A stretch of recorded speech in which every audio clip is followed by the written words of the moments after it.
going to start the grill and get ready to just make some tel fries. And yes, I know that's not actually how you pronounce telfir or telfire or however you want to, pronounce it.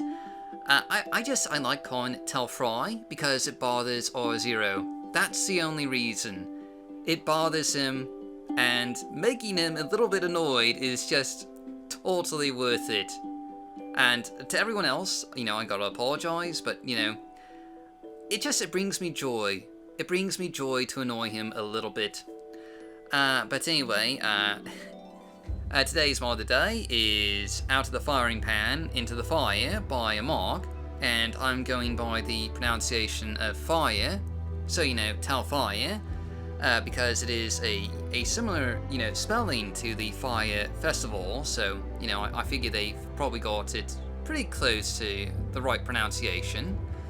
Anyway, this is an interior overhaul for Telfire, or Telfry, again, Telfry, just to bugger R0 a bit.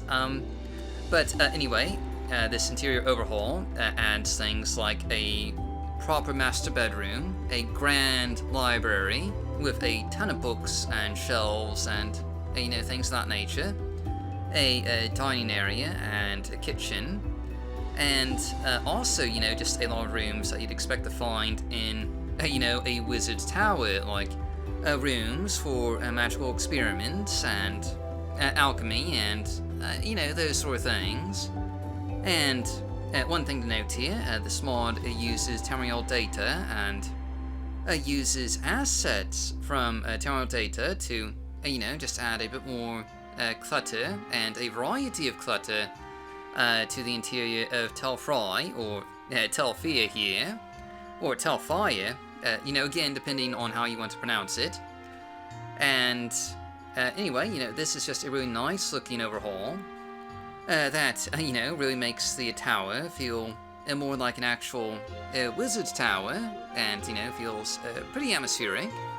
It also, clutters and overhauls a lot of the rooms in the lower part of the tower, including, the rooms inhabited by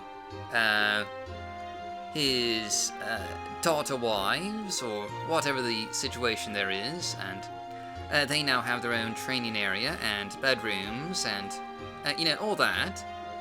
This also just lightly touches upon the dungeon, adding in some new glowing fungus to, make the dungeon feel a bit more just atmospheric, but anyway, that's all this mod does, so that's our mod of the day. As always, I've been your host, Dark Elf Guy. Thanks for watching, stay safe, stay healthy, happy modding, and I'll see you all next time.